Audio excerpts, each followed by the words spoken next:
Okay. Yeah. Yeah. I'll try. I'm not.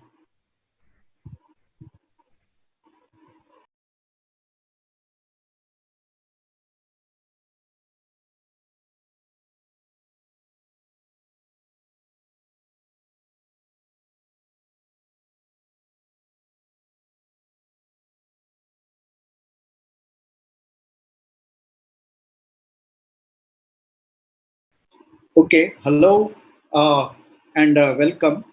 I'm Rajesh Nayak, and I'm going to talk about gravitational wave astronomy with the space-based uh, detector. I would like to thank both LIGO-India Outreach and LISC, LIGO Scientific Collaboration, where I'm also part of the system. I'd also thank IISER Kolkata and CESSI, where I am belongs to. And let me continue with the topic. First, I will briefly talk about the motivation for going to space for doing gravitational wave observation. Apart from COVID-19 and others um, diseases, Earth is not a suitable place for doing gravitational wave astronomy below 10 hertz. This is mainly because of the seismic noise. Earth having a lot of vibration below 10 degrees, which literally washes all the gravitational wave signal. However, there are many interesting astrophysical signals below 10 degree, 10 hertz, and they are very important too. As we have seen in the electromagnetic astronomy or conventional astronomy, by increasing our observational band, we have obtained far rich information about astrophysical systems and obtain the better understanding. On the long run, the space-based detectors are essential for gravitational wave observation. We look into details of the some of the possible sources in this band, low frequency band, and also look at the some of the future space-based detector. And also, we know that as we know that ground-based detector will also pushing their limit to lower and lower end. However, one cannot do gravitational wave astronomy below 1 degree or 1 hertz or so. So one need to go to space. Currently, there are planned missions such as LISA, DECIGO, and things like that. They are all uh, likely to be functioning in another 10 to 15 years. So before touching on the gravitational wave astronomy, let's look at the multi-wave astronomy. This is the band of electromagnetic waves which we see. The lower end which we see is the radio waves and similar thing. On the higher end, you have a gamma and X-ray observation. Uh, if we look at that, the visible spectrum, which we have been doing astronomy with telescopes and so on for last 300, 400 years, a very small band which can be seen from Earth, and the radio waves can be seen from Earth. For the rest of the observation, one need to go to space. There are vast amount of information which buried in the sources which cannot be accessed from Earth, and one need to go to space. A similar situation happens in the gravitational wave. This thing here, I give an overview of gravitational wave frequency band and different sources. And the x-axis, we have a frequency, and the y-axis, what we call is a characteristic strain, which is the amplitude of gravitational waves multiplied by the square root of the frequency of the source. Here we can have a understanding of how different frequencies and what kind of a detection methods are needed for this thing. Gravitational wave signal detection is essentially measuring distance between time dependent distance between the 2 points, which changes as the wave passing through, and that represents the signal. So the upper limit we have about 5 kilohertz. One can go up to 10 kilohertz. These are the some of the high frequency gravitational wave signals. On the lower end, we have about 10 to the power minus 10 hertz, or here wavelength is roughly of the order of the size of the universe itself. And that is what we are looking at. And some of the standard reference comes from the ground-based detector, which are sensitive from 10 hertz to about a couple of kilohertz. And here what we have done is our major breakthrough or observation. For reference, you can see that GW150914 first gravitational wave signal is plotted. And if the dark or black line represents the detector noise, and the red shade which represents the signal. And if the red shade is above this, above the dark line, we can make a discovery, and how high it is represent the larger signal to noise ratio. On the extreme end, we have universe itself emitting gravitational waves, as which we call a stochastic background. In the Big Bang or in the early stage of universe, if there is any asymmetry, and the universe would emit a stochastic gravitational waves. Their technique which are needed are basically a array of neutron star or pulsar timing array. Here is an interesting technique where pulsars are a compact object emitting a very systematic pulses, which can be taken as accurate clocks. If you keep track of several pulsar using radio telescopes, and if there is a fluctuation in that, and that information essentially contain the gravitational wave uh, in the region of the where the signal is being propagated. So that is one of the method to measure the stochastic background. In that low frequency, you also get the interesting supermassive black hole binaries. We know that in the center of galaxies, we have a black hole of the order of 10 to the power 6 or higher mass black holes. When the two of them merge, would emit gravitational wave, and they would be in the extreme low frequency. These also can be is in the pulsar timing array or in the cosmic microwave background as a fluctuation in the cosmic microwave background, or in the uh, ranging of the distant satellite from the interplanetary satellites from the Earth. So close to our Earth base band, below 10 hertz, what we have is a decihertz band, where we have an interesting object, which astrophysical this thing source is the type A supernova. Type A supernova are two compact objects like a white dwarf, which are merging with each other and producing the gravitational waves. I will quickly go over some of these things. Other one interesting source in the low frequency band is the uh, extreme in spiral. Here you have the massive black holes at the center of galaxies, and a smaller object such as a neutron star or a stellar mass black hole going around them and emitting gravitational waves. These come in the low frequency band. These are all about binaries and more binaries. Other than the stochastic background, most of the gravitational wave sources are the compact binaries. You can have a galaxy. When you look at the galaxy, our own galaxy, there are about 10 to the power 10 stars, or 10 to the power 11 star. 50% of them are comes with the binaries or more. And when come to become many compact binary system, some of them could be neutron star binaries or white dwarf binaries, and those could be resolvable, and they are also one set of the this thing.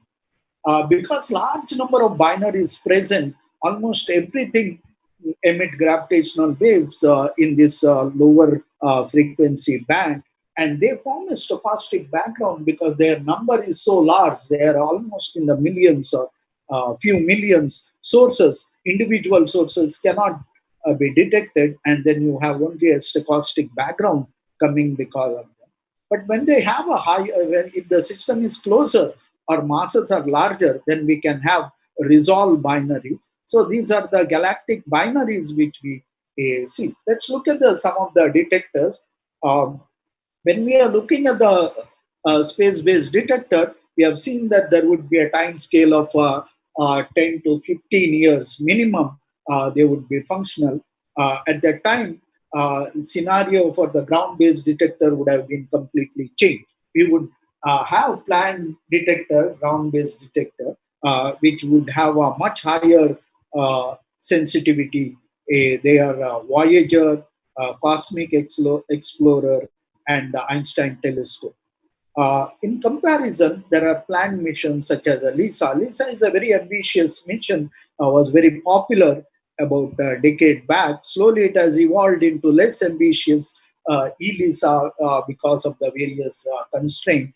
Both in the this is one of the main detector which would be operating in the next 15-20 years. On the other hand, we have many more detectors coming in the decimeter band. One of the popular one is a DECIGO, again, which is a very ambitious project, which would be eventually will have several less sensitive, less ambitious mission, and more practical mission would likely to come, and we would have several of this mission would be coming in the coming next 10-15 years. Let's quickly go over the signal from the binary system, because that is what we are looking for. I'm not going into getting into a lot of detail. What is ever needed to give an impression why we need to go to space is what I'm trying to impress upon. The compact binaries, such as two black holes or neutron star, are most important sources of gravitational wave detect. The one of the major good advantage of this system is that the signal emitted from them can be modeled within the framework of general relativity or other theory of gravity. It's very important from the data analysis point because it helps you to extract the signal from the detector noise.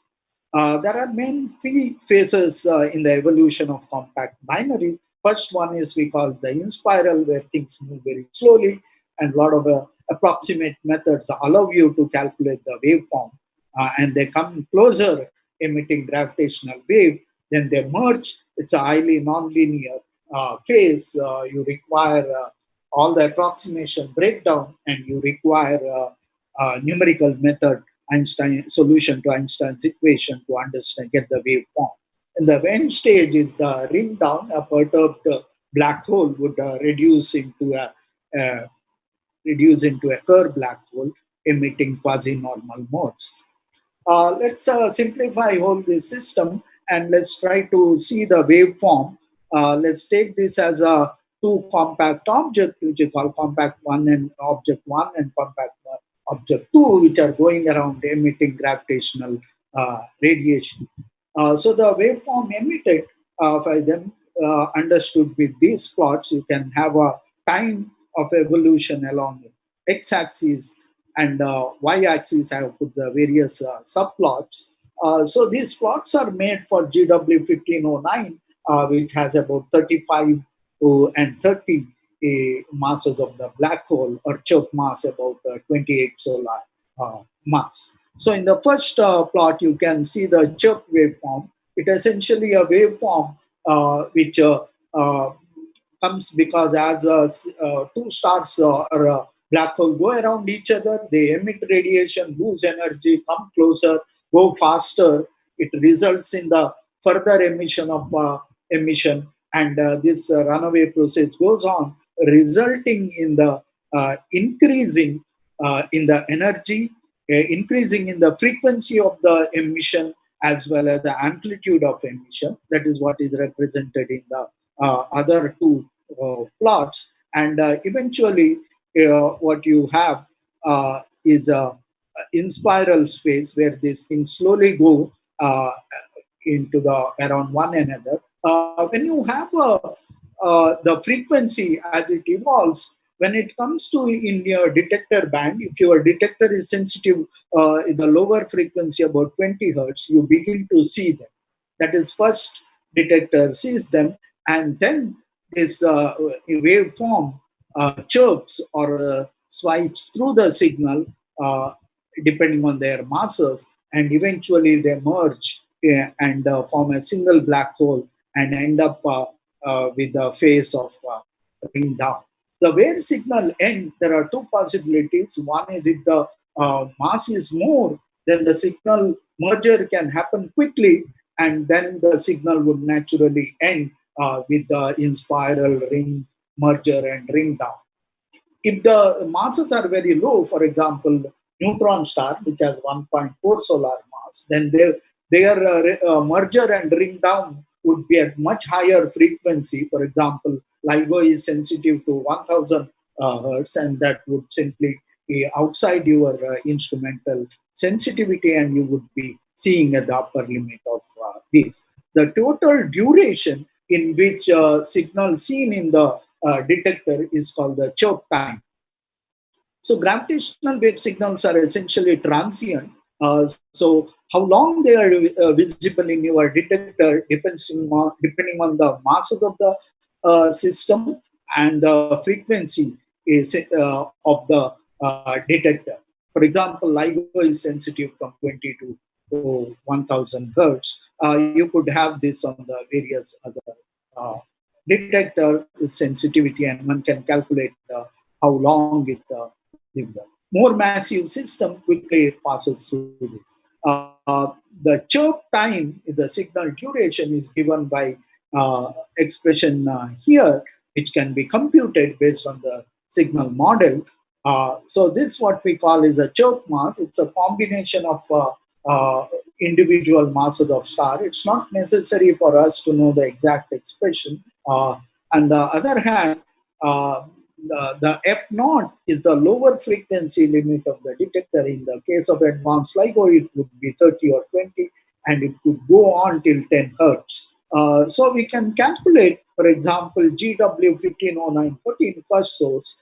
The chirp mass is about 20 solar mass. If you have a detector whose lower sensitivity is 20 hertz, then you can see signal for 0.84 seconds. You have seen this signal in the LIGO for about 0.2 hertz because that time O1 sensitivity at a F naught about 30 hertz. Now it has been reduced to 20 hertz. So you can say that if you have an hypothetical detector which is sensitive to up to 1 hertz, then you can see signal living up to nearly an hour. You can, when the signal starts, you can go have your tea and some nice snacks and come back and see the merger and ring down. On the other hand, if you have a detector working in the decihertz, that is 0.1 hertz and so on, you can see that signal would be seen in your detector for 13 days, nearly 13 days. Now you go further down. Let's say 1 hertz is the lower sensitivity of your detector. Then the GW1509 could be seen for 16 years. 16 years is a very long time on the Earth, our scale. You can have done your master's, you can done your PhD, you can get a job, you can have your family and all that thing, and then you can see the merger and ring down. So, but you see, zero point 0.01 is not possible on Earth. How do we achieve this on the Earth? It's not possible because somewhere here in between, the seismic noise is so high that you no longer see, or seismic noise is so overwhelming that it is not possible to see any astrophysical gravitational wave signal. So we need to go to space. The space-based detector, one of the major advantages is that you can build the detector on the scale of interplanetary distance. You see that the size of the detector also reduces the frequency which you observe because the wavelength you detect would be corresponds to the size of detector. If you are sticking to Earth, you can go to a couple of tens of kilometers, and then it would become impossible because the curvature of Earth begin to come in. On the space, that problem doesn't really exist and then you can build larger and larger detector. However, you have to restrict at some stage because planetary systems would contribute to tidal noise, and you would be only possible to build the detector sensitive to up to 10 to the power minus 5, 10 to the power minus 6 hertz. Your detectors can be of the order of length can be millions of kilometers, and this new poses new technological challenge. Depending on the band of observation, roughly there are two uh, observations. One is called the decihertz.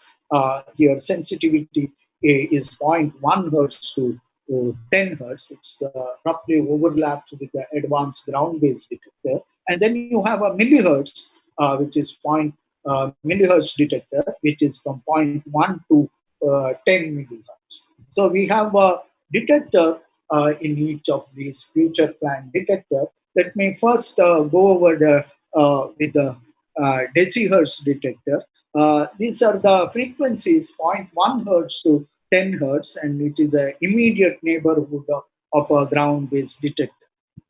There are several planned missions, such as Desigo, Alia, Tiango. There are all these names which you can. I'm not talking about specific detector. One can take them as a generic decihertz gravitational wave detector. In any case, because space mission requires a large planning, they would be operational not before year 2035.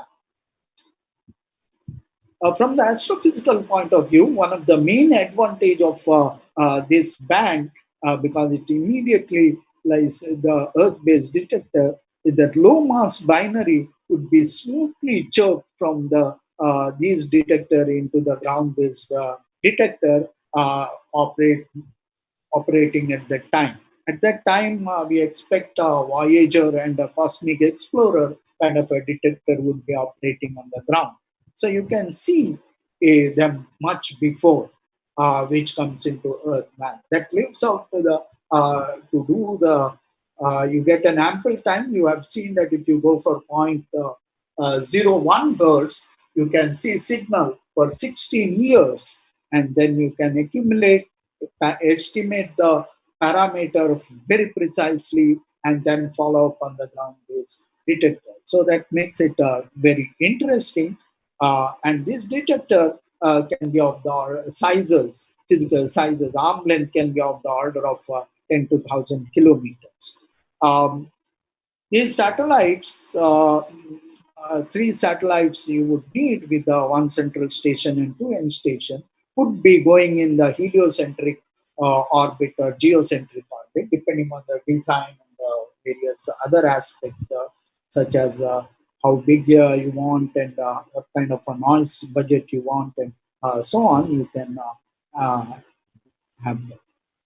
The designs of these detectors are fairly simple. You can have a LIGO-like detector extending the laser, or you can have a triangular Einstein telescope like a design. Let me give you a basic configuration. You have a main spacecraft, which you call the central station, and then you would have two smaller spacecraft. You could have a 90-degree LIGO-like detector or a 60-degree Einstein telescope-like detector. This detector could be going around in a formation with the minimizing the fluctuation in distance between them. This formation could be going around Earth, or it could be going around in the heliocentric orbit. Uh, so in the main spacecraft, you would have a laser. The laser could be of the power of the order of 1 to 5 watts. That would be suffices to have. And then you have a beam splitter, which acts as a proof mass. Each of the satellite would have a mirror as a proof mass. They do not have a laser. They just have to reflect the laser coming from the main satellite. It is very similar to the end stations of the ground-based detector. So arm length could be of the order of 100 to 1,000 kilometer, and then you have a laser which is coming from your source, and which is sent to both satellites, and they would come back, and then they would be seen with the recorded the photo detector or a CCD camera. Of course, you can have third arm, then the complexity increases depending on the budget and various other aspects. You could add a third arm, which leads to redundancy and so on. So this is the basic configuration. It is just similar to taking the one of the ground-based detector and putting in the space. You don't need tubes. You don't need vacuum. Vacuum is free on the space. And then you can just need a laser and end stations and start doing astronomy. Of course, there are technological challenges. The proof mass or the mirror need to be freely falling under gravity. On the ground, they are suspended, and you could have them as much as inertial as possible. And since these detectors are floating in the space, they need to made freely fall. Satellites are essentially works as a container, and proof mass need to be separated from the satellite, and they should not be touching, and no force would be acting on the satellite. In order to achieve that kind of a system, a drag-free system, it is called, you need a, a very important technological requirement is you need a micro thruster, the engine, rocket engine, which is capable of producing the thrust of the order of micronewtons. So it is much easier to build a rocket with the powerful thrusters to throw things into the space. However, it is very difficult to build a rocket which can provide a thrust of the order of micronewton. So that is a mission critical technology all of them need to have. The LISA Pathfinder have demonstrated this, and the drag-free mission required for the gravitational wave observations have been demonstrated on the LISA Pathfinder. So this is a mission has been launched and worked, and the result it has produced an excellent result. The constraints are far better than expected. So we expect that the future, this technology will be implemented in the LISA mission. Of course, importance of this complicated plot is shows the importance of this dizzy hertz detector. What you have is a LIGO detector here, just for the reference, and then you have an advanced detector given here. So when you have a signal, for example, GW150914, okay, that signal I have shown in the 0.1 hertz to calculate, it would last about 12 days. So you would know that before 12 days, you would know that the signal is seen in the ground-based detector, and you can have a prediction. Another important thing to see here is that if GW150914, instead of having a 400 megaparsec, if it was about 2 gigaparsec, then also you could see very well. On the ground-based detector, you will not have enough sensitivity to see this. On the other hand, any of these decihertz detector would be easily seen. The interesting about the binary neutron star is that because their mass is lower, you can see them for 6 years, and then you can slowly chirping them, sweeping them from the decihertz detector into the ground-based detector. On the other hand, if you have a massive black hole of the order of 500 solar mass, then you can see them virtually anywhere in the universe. So these are some of the advantages where you would be able to do cosmology and black hole physics with the gravitational, these decihertz gravitational wave detection, and correlate also with the ground-based detection.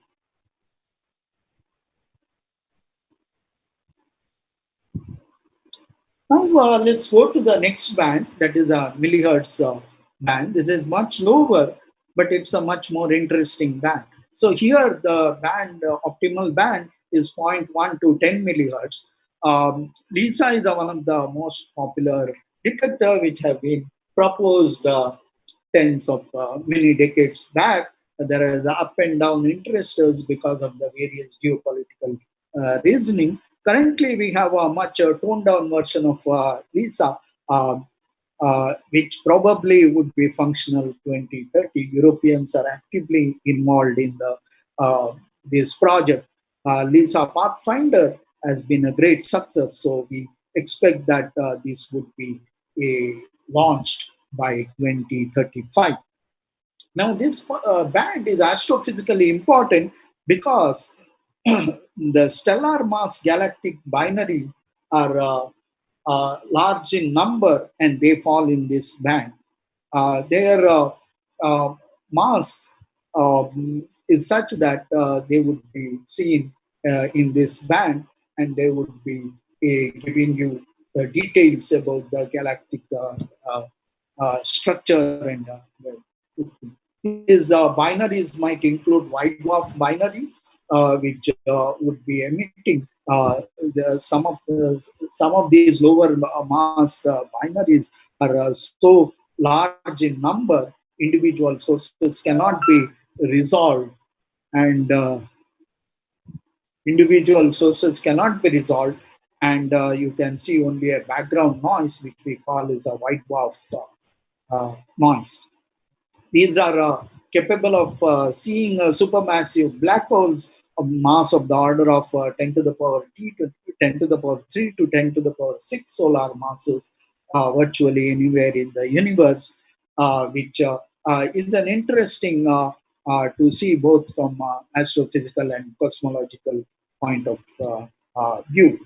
Extreme in spiral, mass in spiral, I have already told. A small stellar mass black hole going around the supermassive black hole are important source for this. The arm length of this detector can be tens of million kilometers, depending on the various constraints. And then you can have three satellites, minimum three satellites, orbiting essentially around the heliocentric orbit in the vicinity of Earth. It is unlikely that geocentric orbits are possible for this kind of mission. One would need to go to heliocentric orbit. Here is roughly the sensitivity curve of the E-LISA and LISA. We hope that the E-LISA current proposed project would eventually adopt LISA technology and give a better sensitive detector. There are other decihertz are plotted for the comparison. Here I have plotted all the sources which I have described: type 2 supernova, extreme mass in spiral, uh, ex, extreme mass in spiral here. Okay, unresolved galactic binaries. These are white dwarfs in large number. Individual sources cannot be resolved because they are in millions and millions. You cannot see them individually. They effectively contribute to noise. The massive, some of them, if they are closer or their masses are large, you can resolve them. And the more massive binaries are black hole binaries, which you can see them. Okay, let's give a basic design in the space. You would need a three spacecraft. I would simply represent by S1, S2, S3. Let's say they are going around in formation in the heliocentric orbit. It could be equilateral triangle. Triangular geometry is more preferred for the LISA-like mission. I'm sticking to LISA design. E-LISA is half the arm length. That doesn't matter. Eventually, the design maybe come back to 5 million kilometers. The distance between these spacecrafts are 5 million kilometers. So each spacecraft has a proof mass, which starts as a reference. These are drag-free satellites. That means the satellites is just following as a shield to the proof mass, and the lasers are exchanged between the proof mass as a reference point. Now, one of the problem is LISA is expected to carry 1 to 5 hertz laser, and when the laser travels about 5 million kilometers, their intensity or amplitude power would be reduced to 1 watt to 1 picowatt. You can increase the power by some amount, but this does not change the uh, order of magnitude. So it is almost a feeble beam which reaches to other station. So this makes it impossible to reflect the laser beam. So you need an alternative technology which is for this like mission. So what you have is a light sent from on a spacecraft to another spacecraft. The phase measurement is done on the spacecraft 1. If the beam is coming from the 2, it has a very few photons which is coming. The information or the phase information is remodulated on the one more laser on board on this spacecraft, and then sent back again to the this thing to the spacecraft 2. So this is what we call the heterodyne system, where you have different lasers going up and down. So you can do that with all the spacecraft. So you can have, if all three arms are functioning, then you would have 6 laser beams are exchanged. If you have only 2 arms are exchanged, then you have 4 laser beams. Then you can combine the output from all these phase measurement and form a interferometric output. There is another problem when you have a arm length of the order of a million kilometers. The tidal force begin to happen effect because they are all moving in the Keplerian orbit. Unlike the decihertz detector or few thousand kilometers, the tidal force are negligible. When you have a million kilometer arm length, there is a considerable tidal force acting on the satellite, making each satellite drift from one from another. So when the spacecrafts are moving around the sun in the Keplerian orbit, they would be slowly drift from each other, which is called the flexing of arm length. Arm length would be time dependent because of the Keplerian orbit. It's not possible to get rid of them. You can optimize your orbit to minimize this flexing as much as possible, but can't be completely removed. But however, with the 6 laser beams measured at this thing, one can combine them, delaying suitably each phases with suitable delay.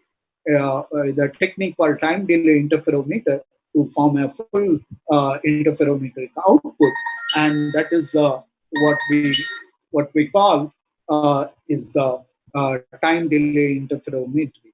The 6 beams are combined independently to give the 3 detector output. Sanjeev, Durandar, Vinay, and myself have worked on these techniques a few years back, and this is one of the important steps constructing the interferometric output for the space-based detector. Now we have plenty of challenges ahead. We have seen that the frequency band 0.1 hertz to 1 hertz decihertz are accessible, very interesting astrophysical sources. And we have binary sources. Might have non-binary sources.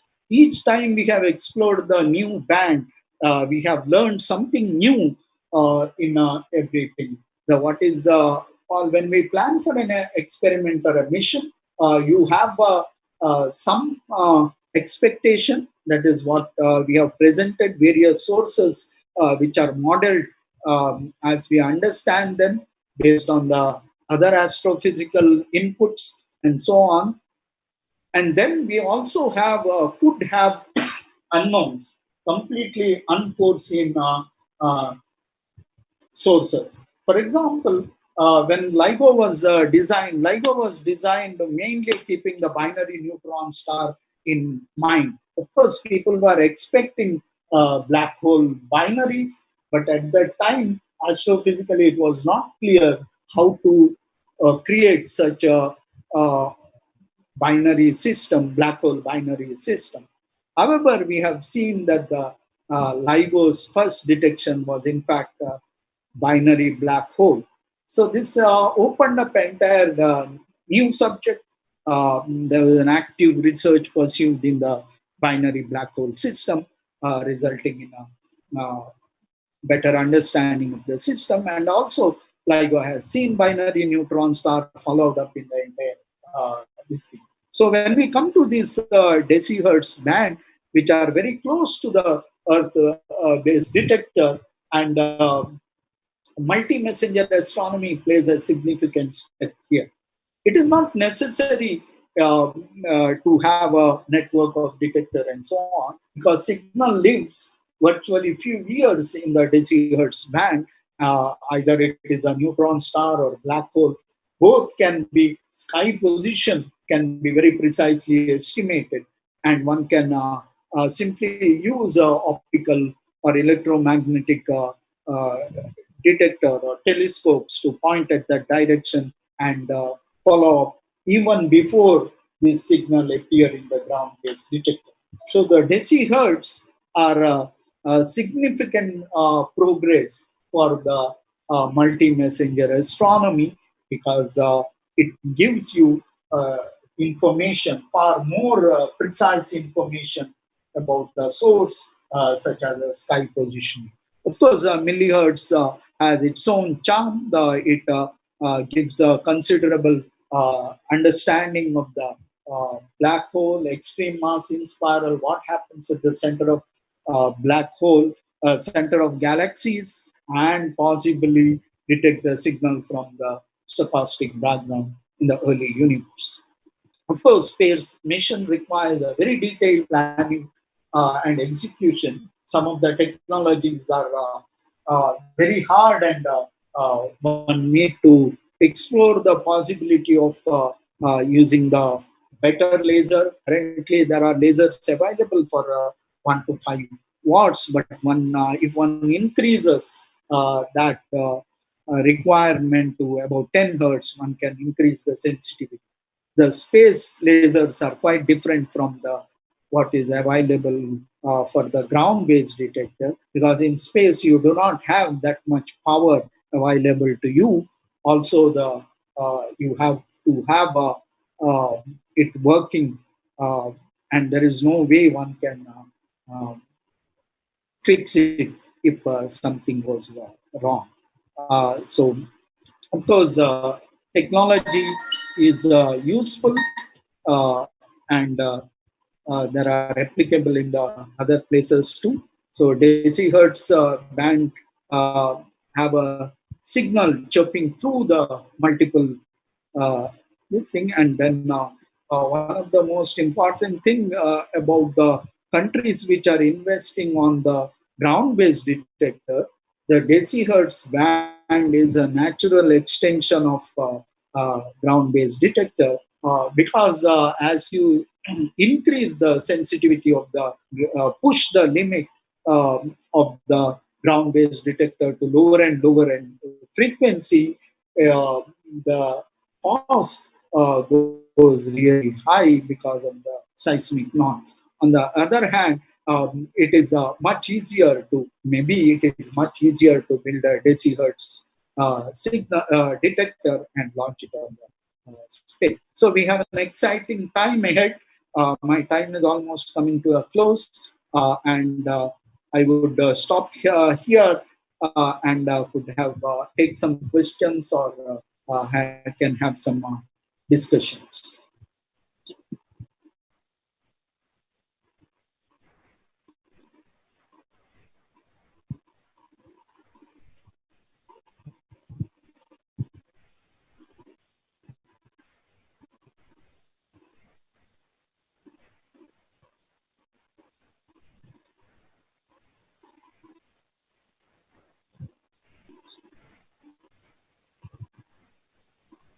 Okay, I can now see the questions. There are a few questions. One of the question is from the Neil Vadodaria. Why is the stochastic background in the nanohertz range? Shouldn't it also be like a white noise. Of course, stochastic gravitational waves coming from the early universe is, of course, one of the simple understanding about the gravitational wave is wavelength is proportional to the size of the emitter. That means if you have a detector, um, if your universe itself is emitting, that is what happens in the stochastic gravitational wave. That would be size of the universe, and the frequency would come in the nanohertz range. So that is because it is the inverse to the size. So universe is very large, Hubble scale, and should it be white noise? Of course, when we look at the cosmic microwave background in the electromagnetic radiation, what you see is a noise which is almost thermal or interestingly uniform noise. That is expected because the universe was thermal at that point. On the other hand, if the gravitational waves have to be emitted, it has to be emitted much earlier, and when they very close to the Big Bang, and there would not have been time to thermalize, and you would see considerable anisotropy in the gravitational wave background. Of course, gravitational wave background is of the two types. One is we call it the astrophysical nature and cosmological nature. So what I talked about is the cosmological nature. The astrophysical nature is also told. For example, in the LISA band, there are so many binary white dwarfs or binary systems which are emitting gravitational wave. They are million in number, and which would uh, overwhelm the detector, and you would see them as only stochastic noise. Of course, the distribution depending on the galactic structure, and they would also expect it to be anisotropic. One can look at the galactic simulations and then estimate their distribution, and also this can give input to the galactic model, because by estimating their distribution, you can also uh, see the how the stars are distributed in the galaxy. Okay, so I think that would be this thing. Let me answer the next one. Harsh Mehta, why does the frequency of GW signal vary after the merger phase? Okay, so the what happens is that you have a first two phases, merger, the inspiral and merger, where two objects, say black hole, come and merge. Now, what happens after merging is that you end up in having a highly distorted black hole, which would emit what is called the quasi-normal modes of quasi-normal mode. These are essentially damped sinusoids, and they are signature of black hole. That means they purely depend on the mass and angular momentum of the black hole. If you know the quasi-normal modes, you can estimate the mass and angular momentum of the curved black hole. On the other hand, if you know the mass and angular momentum, you can estimate the quasi-normal mode. So these are discrete frequency. You know them very well, and this would uh, oscillate for a while. All the asymmetry in the curved black hole would be emitted as a quasi-normal mode, and then it settled down to a quiet Kerr black hole. So their frequency depends purely on the quasi-normal modes of the black hole. So they would be slightly higher than what you would get at the merger and merger phase. So that is why you would see them increasing, and then eventually it would fall. In the plot given there, I have cut it off at some stage because of I wanted to make a neat plot. So eventually it would come to zero. So if I do it, it wouldn't look so good. So I get cut this off. immediately after this, after it settle down, it will come down to here, just as this amplitude coming down here. Okay, so that it should be going to zero eventually when the black hole settle down. Okay, next question is by Yuvraj Murali. Is it necessary for the gravitational wave detector like LISA uh, to be placed in the Lagrangian points around the Earth? No, it is not necessary to put them in the Lagrange points around the Earth. So one of the this thing is that if let me see if I have the orbit. Okay, if you let me show this in the presentation. Okay, look at this orbit. Optimal orbit for the LISA is about 30 is a 20 degree behind Earth, following an Earth-like orbit. And that is because you want to keep away as far as from Earth, because of the tidal force from Earth would produce some distortion. And Earth also has some magnetic fields and things like that. Uh, so that would also disturb some of the electronics and produce the noise. So you want to be away from Earth, but not so much away so that communication can be a problem. If you move too much away from the Earth, the satellite sending the data and controls to the satellites is a problem. So this is why this has been optimally set to about 20 degrees. Lagrange points are an unstable point in a very small region. That region, it is possible to have a few thousand or 10,000 arm length. Million the detectors are not possible to put on the Lagrange point, black holes. Of course, how far it would be able to see is depending on the mass of the system. For example, if you have a 1,000 uh, mass binaries, black hole binaries, you would be able to see them up to 5 to 6 gigaparsecs. On the other hand, if you have 10 to the power 6 mass black holes, which also can be seen in the millihertz gravitational wave detectors such as LISA, which could be virtually seen anywhere in the universe. The signal is so large, it is literally possible to detect anywhere in the world. It is almost like electromagnetism. In the gravitational wave detector, the idea of signal to noise ratio about 20-30 is considered to be very high. On the other hand, for optical astronomy or radio astronomy, signal to noise ratio in millions, because light is very uh, more interactive than gravitational waves.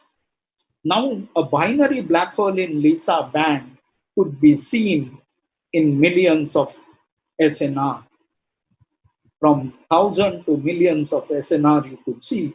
That means you can literally see them anywhere in the universe. That's the reason you would like to have a space-based detector like LISA. Astrophysically, it is very, very interesting to have such detectors.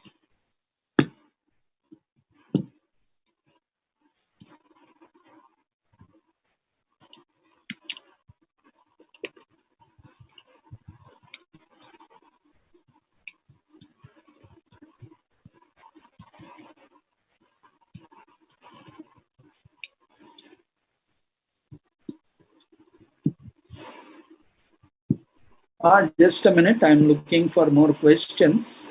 Uh, Let me try to see.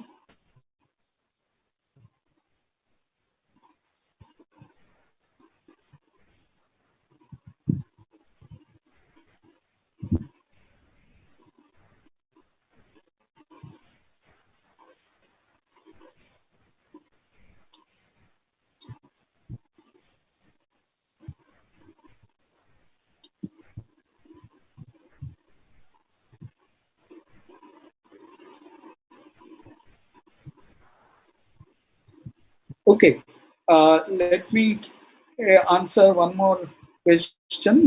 This is about uh, Swaragni Saraf. Sorry again, I am not able to pronounce, mostly because it is written in English and maybe a Indian name. So uh, the question is, any chance that ISRO have our own Indian LISA-like mission? Of course, ISRO should go for it. We would strongly recommend it, but eventually it is up to ISRO to do it. ISRO probably would have some keen interest in the gravitational wave astronomy. Would have the ISRO LISA, like on the other hand, some caution and some this thing also need to be done in this case. LISA like mission is a very ambitious and very expensive mission. On the other hand, the decihertz detectors, which are very close to the ground-based detector, are probably much easier to uh, achieve at much lower cost.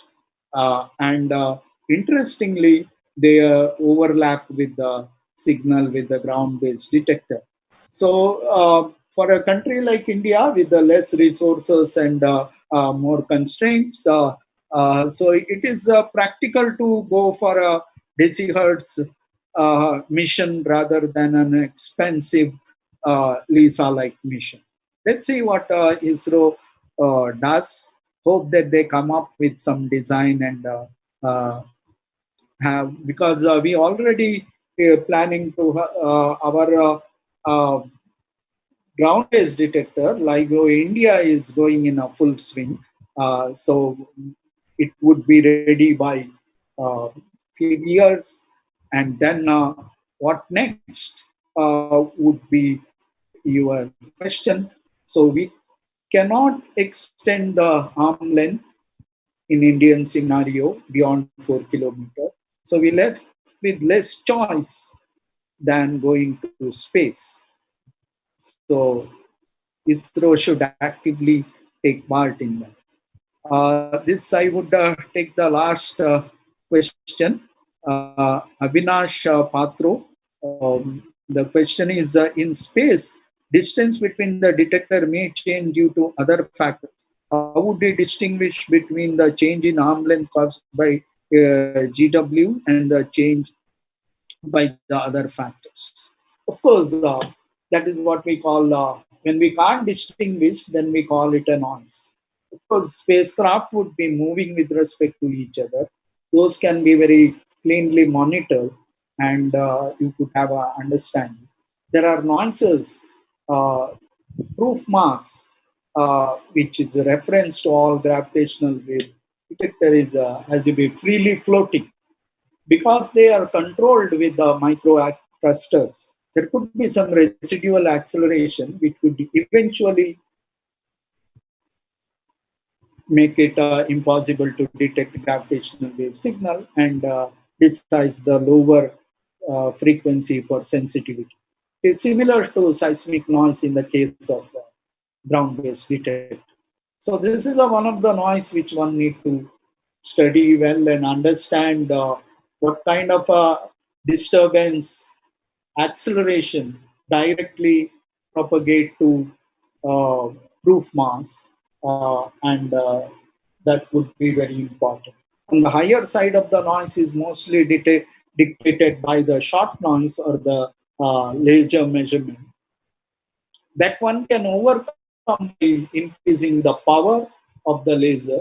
Next few years, laser technology could be improving, and then we could have a better laser, more powerful laser to decide, improve the sensitivity.